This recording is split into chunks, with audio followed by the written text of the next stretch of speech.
There comes a time in every person's life where silence is no longer a luxury but a necessity. The world, in its ever-accelerating pace, screams for your attention from every angle. Notifications call your name, opinions fill your screen, expectations press down upon your chest. The external noise is not just sound. It is a weight, a pull, a distraction that causes you to forget who you truly are beneath the noise. And yet, amidst this chaos, there is a voice that does not yell. It whispers. It does not force. It invites. That voice is the divine. And when it says, "Do not go outside on June 30, it does not speak in fear. It speaks in wisdom. Because there are days when the external world vibrates with disharmony. There are alignments that occur not only in the cosmos, but in the energy of humanity. A kind of collective turbulence. The sensitive ones can feel it before it arrives. The trees become still. The wind feels strange. The animals grow restless. And inside the soul, a gentle pressure builds, nudging you not outward, but inward. You see, silence is not about the absence of sound. It is about the presence of self. Silence is not an empty room. It is a full experience. And most people, they run from it. They cannot sit still for even a few minutes without reaching for a distraction. Because in silence, all that is unresolved within you begins to speak. The wounds you buried, the thoughts you ignored, the emotions you numbed, in silence they rise. And that is why people fear it. But the monks, the masters, the truly awakened, they seek it. Because they know that true transformation does not come in noise. It comes in stillness. Not in movement, but in meditation. Not in reaction, but in reflection. When God says, "Don't go outside," it is not to imprison you. It is to free you from what you cannot yet see. The real danger is not always a physical threat. It is energetic. It is spiritual. It is the loss of your center in a chaotic world. On June 30, something may stir in the atmosphere that is invisible to the eye but felt by the soul. A wave of collective fear, a burst of aggressive energy, a test of your alignment. The temptation will be to step outside, to act, to respond, to chase, to engage. But that is exactly why silence is the shield. When you are still, you do not add to the noise. When you are silent, you do not feed the chaos. When you are present, you become untouchable by the lower vibrations. Consider the bamboo in a storm. It does not resist. It bends, it bows, and it survives. Not by fighting the wind, but by aligning with its rhythm. That is the power of surrender. And surrender is found in silence. When the world is loud, be like the mountain, not because it is hard, but because it is unmoved. Be like the moon, not because it shines, but because it reflects without reacting. Be like the monk, not because he is perfect, but because he is intentional. He chooses silence because he knows that energy is precious. Every thought, every word, every action, it either brings you closer to clarity or further into confusion. And on certain days like June 30, the price of misalignment is high. You must begin to see silence as your sacred weapon, not as a retreat, but as a return to center, to breath, to the observer within. In the Shaolin tradition, silence is not passive. It is active stillness. A warrior sitting in meditation is not doing nothing. He is preparing. He is refining his focus, sharpening his awareness, calming his breath, so that when the time comes to act, he does so not from impulse, but from inner command. That is what the world lacks today, inner command. Most people are slaves to the noise around them. Their thoughts are not theirs. Their reactions are conditioned. Their goals are borrowed. Their stress is inherited. And all of this happens because they do not know how to be still. You must reclaim your power by reclaiming your attention. And attention, my friend, is mastered through silence. On June 30, let the world spin without you. Let others chase the wind. Let them argue, hustle, worry, fight, scroll, and strive. You do not need to follow.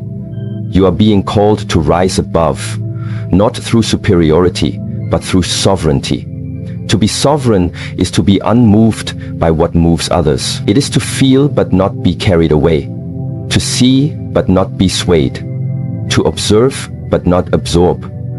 That is the fruit of silence. And silence is most powerful when the world is most loud. Many people wait for peace to find them, but peace is not something that arrives. It is something you cultivate. Just as a garden must be tended, so too must the inner space of your mind. And that garden grows in silence. Every moment you sit in stillness, you water that garden. Every time you resist the urge to react, you fertilize the soil. Every time you breathe and watch your thoughts without judgment, you pull out the weeds of ego, fear, and false identity. Oh, this is the real work, and it cannot be done when you are constantly outside your house, outside your body, outside your mind, chasing the next thing, the next distraction, the next noise. The greatest transformation comes not in movement, but in stillness. You do not find yourself by traveling the world. You find yourself by sitting still long enough to hear the whispers of your soul. And sometimes, life gives you a day that demands stillness. A day that insists you do not step outside, not because of danger, but because of invitation. A divine appointment with your own awareness. June 30 may be such a day where the veil is thin and the energy is dense. A day when being outside might dilute your spirit. A day when being inside may deepen your light. If you truly understood how sacred silence is, you would treat it like treasure. You would protect it the way a monk protects his morning meditation. You would schedule it the way people schedule meetings. You would defend it the way warriors defend their sacred grounds. Because in silence, you reconnect to your source. You unplug from the illusion and plug into the truth. You leave behind the mind and return to presence. And in presence, there is no fear. In presence, there is no confusion. In presence, there is only now. And now is always enough. Let June 30 be a reminder, not a restriction. Let it remind you that stillness is strength, that silence is wisdom, that protection sometimes looks like disconnection, that not every storm needs to be walked through, some must be waded out, that not every lesson is learned through action, some are received in stillness, that not every day is meant for movement, some are consecrated for meditation. Your task is not to question the instruction, but to honor it, not to resist the silence, but to embrace it, not to explain why the world is loud, but to refuse to let it enter your inner space. Because in that space your destiny is being formed. In that space your healing is taking place. In that space your guidance is unfolding. And none of it requires noise. None of it requires motion. All of it requires presence. All of it requires stillness. All of it requires you to understand silence is not the absence of life, it is the essence of it. And so, when God says, don't go outside, don't ask why, instead, bow your head and go inward. Sit with your breath, close your eyes, withdraw your senses, and there, in the sanctuary of silence, you will hear the only voice that matters. You will feel the only peace that lasts. You will find the only direction that cannot be shaken by the world. And you will understand, some days the most powerful thing you can do is nothing at all. Not in laziness, but in sacred stillness. Not in fear, but in wisdom. Not because you are hiding, but because you are listening. That is the way of the warrior monk. That is the path of the awakened. That is the instruction of the divine. Listen to it, honor it, and protect your energy like it is sacred, because it is. There is a rhythm to life, one that most people have forgotten. A rhythm not found in clocks or calendars, but in energy, in frequency, in alignment. The earth has its breath, its tides, its shifts. The universe has its timing, its alignments, its sacred intervals. And the spirit too has its moments. Moments where stillness is more powerful than movement. Moments where being, not doing, holds the deeper truth. Yet in a world that glorifies speed, we are taught to override that rhythm. We are conditioned to chase, to act, to strive, to keep moving at all costs, even when our soul begs for stillness.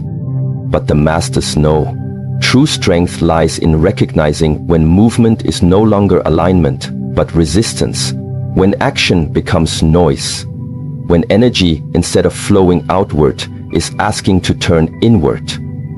That is why, when God says, "Don't go outside on June 30, it is not a punishment, it is preservation. It is preservation. It is the divine recognizing something that your conscious mind may not yet see.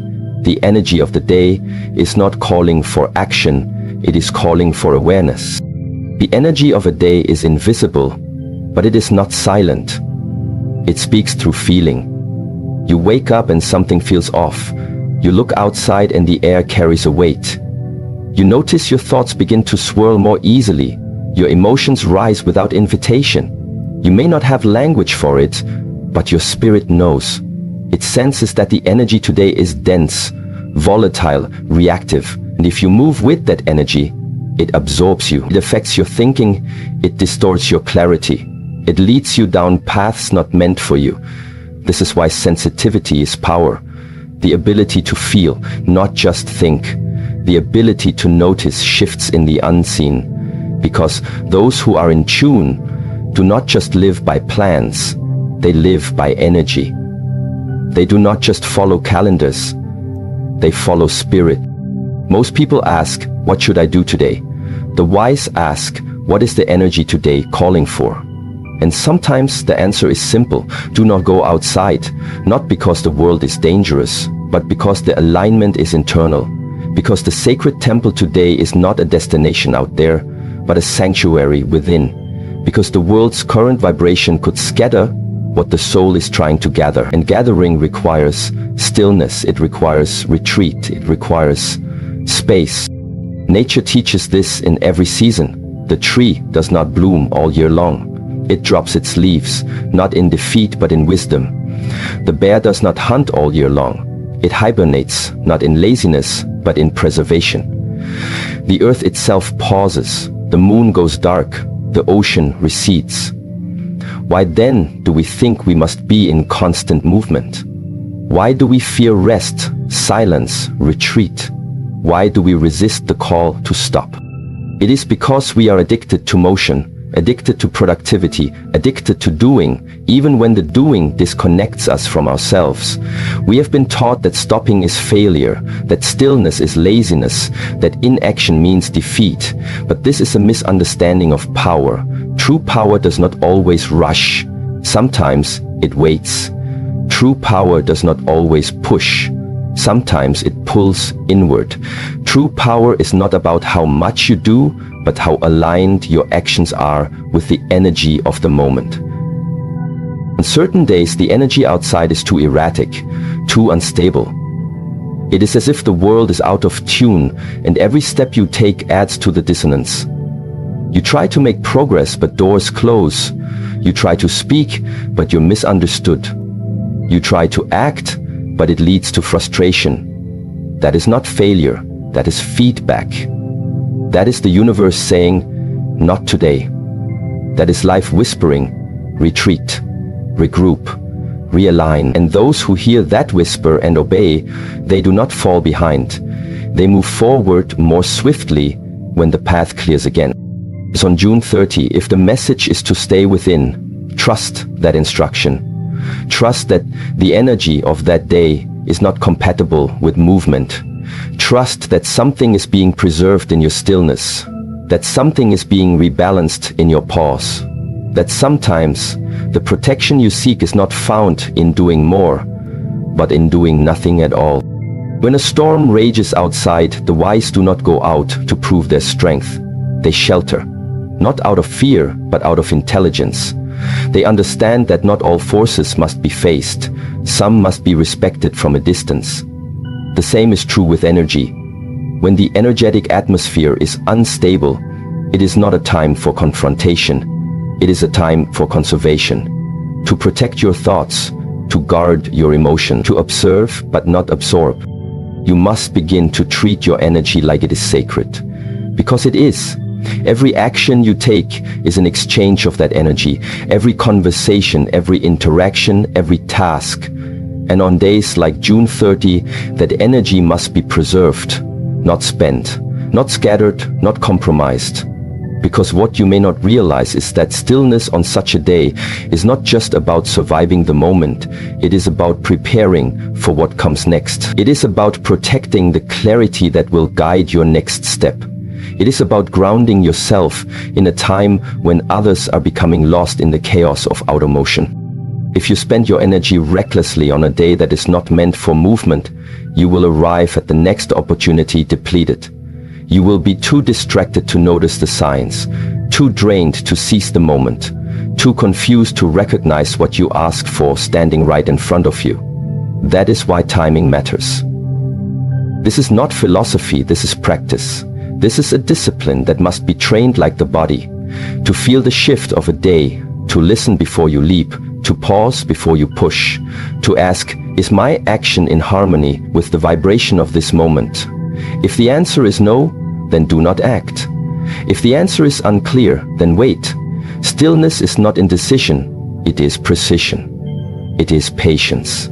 It is power that does not waste itself. Do you see now why the divine may say, do not go outside on this day? Because the energy of that day is not aligned with your purpose. Because the frequency outside your home is in conflict with the frequency within your soul. Because that day is not about expanding outward, but about gathering inward. And gathering inward is a sacred task. It is how you fortify your mind, how you cleanse your field, how you remember your truth. The greatest spiritual masters were not great because of how much they did, but because of how attuned they were to right timing. They moved only when the path was clear. They spoke only when the silence had served its purpose. They acted only when their energy was whole. And that wholeness came from retreat, from solitude, from knowing when not to go out. Movement is not bad, but movement without alignment is wasteful. And on certain days that waste becomes damage. The energy of June 30 may be a current that flows against your natural flow. And fighting that current will not lead to progress. It will lead to fatigue, to confusion, to disconnection. But if you honor the message, if you stay inside, not just physically but spiritually, you will preserve your alignment, you will sharpen your awareness, you will see what others miss. They will be outside, caught in the noise, seeking answers from the world. You will be inside, listening to the whisper within. And that whisper will guide you to clarity. It will show you that sometimes the most powerful thing you can do is pause. Not because the world is winning, but because you are wise enough to wait. Because you understand that the journey is not only about steps taken, but steps not taken. That every pause is preparation. That every still moment is sacred. So when the divine says, don't go outside, hear it not as limitation, but as liberation. You are being freed from the illusion that you must always do, always act, always chase. You are being reminded that you are not a machine. You are a soul. And the soul, like the moon, has phases. Sometimes you shine, sometimes you reflect. Sometimes you go dark to recharge your light. June 30 may be a dark moon day for the soul. A day not for action, but for anchoring. Not for chasing, but for cherishing. Not for expanding, but for deepening. Honor that day by staying within, and you will find in that sacred pause more wisdom than 1,000 days of hurried motion. You will hear the voice that only speaks in stillness. You will receive the insight that only arrives in silence. You will align with the truth that cannot be found in the world, but only in the waiting. In the journey of life, obedience is often misunderstood. In a world that idolizes rebellion and the pursuit of individual will, the word obedience has come to feel heavy, like submission, like defeat. like the abandonment of personal power. But this is not true obedience. True obedience does not come from fear. It is not a posture of weakness. It is not blind. It is not mindless. True obedience is conscious. It is sacred. It is alignment with a higher intelligence. It is when the ego bows not to another man, but to the inner voice that comes from Source. And in this way, obedience is not weakness. It is the greatest strength. It is not slavery. It is spiritual maturity. When God says, "Do not go outside on June 30, it is not a command to be debated. It is an invitation to listen. It is a quiet instruction, not enforced through punishment, but spoken through vibration. Those who live only through logic will ask, why? But those who live through presence will say, I feel it. And feeling is a form of knowing deeper than thought. When your body says, something isn't right today, that is intelligence. When your breath shortens as you approach a decision, that is feedback. When your spirit urges you to pause, to stay, to not move, it is not weakness to obey. It is wisdom. Because obedience to that voice preserves your energy, your path, your purpose. The world teaches you to chase success, to push, to question every rule, to disregard every limit, to doubt anything you cannot prove with the five senses. But the sacred path, the warrior path, the awakened path, teaches you something else. It teaches you to listen beyond noise, to feel beyond evidence, to respond to energy, not just outcomes. Obedience in this sense becomes a sign of inner balance, because only the balanced can hear the voice of alignment. Only the silent can hear the whisper of truth. Only the present can know when the moment asks for stillness. When a martial artist enters the arena, his strength is not found in how many techniques he knows. It is found in how deeply he obeys the principles of flow, timing, and response. He does not act first. He watches, he waits, he respects the rhythm. And when he moves, it is with absolute clarity. That is what inner intelligence looks like. The capacity to wait when the world screams, go. The courage to stop when the body urges forward. The ability to discern between the noise of the mind and the guidance of the soul. This is obedience, not as submission to others, but as loyalty to truth. On June 30, there may be something unseen, a shift, a test, a disturbance, and those who rush into it out of arrogance, out of disbelief, out of impatience, they may find themselves lost, not because they are bad, but because they ignored the call to stop. They mistook stillness for weakness. They mistook obedience for fear. But the ones who listened, the ones who stayed inside not out of anxiety, but out of alignment, they will be protected because they are not governed by the outer world. They are guided by inner command. Ask yourself, how often do you override your own knowing? How often do you silence the quiet warning inside of you? How often have you looked back and said, I knew I shouldn't have done that? That knowing, that subtle hesitation is inner intelligence. And every time you ignore it, you train yourself to live from the mind instead of the soul. You begin to follow patterns, not presence. And presence is where power lives. Obedience is not following what the world tells you. It is following what the moment demands from your soul. It is when your highest self speaks and you answer without needing proof. Obedience is the discipline to say no to your lower impulses, to delay gratification, to wait for divine timing, to bow your head not to man, but to mission, to hold your action until the energy aligns.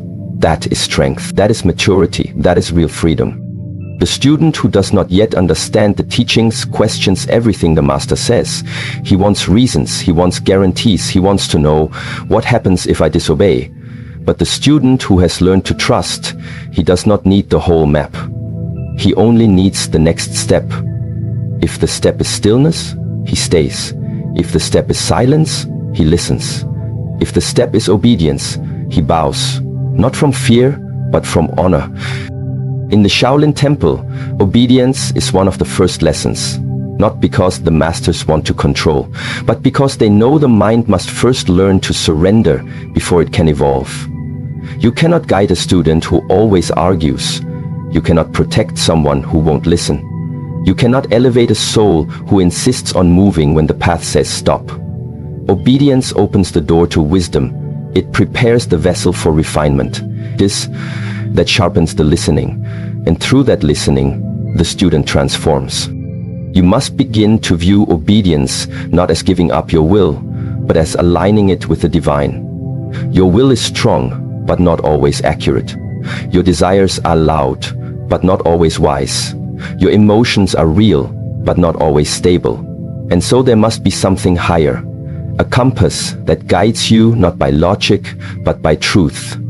That compass is your spirit, and the way your spirit speaks is through subtle knowing, through inner resistance, through quiet urging. And when you obey that compass, you move with grace. You walk into the right moments. You avoid unnecessary suffering. You act not because you want to, but because it is time. Obedience protects you from pride. Pride says, I know best. Obedience says, I'm willing to listen. Pride rushes. Obedience watches. Pride demands results. Obedience waits for timing. And the more you obey that higher instruction, the more you are entrusted with. Life begins to move with you. Things begin to open, the right people appear, the wrong energies fall away.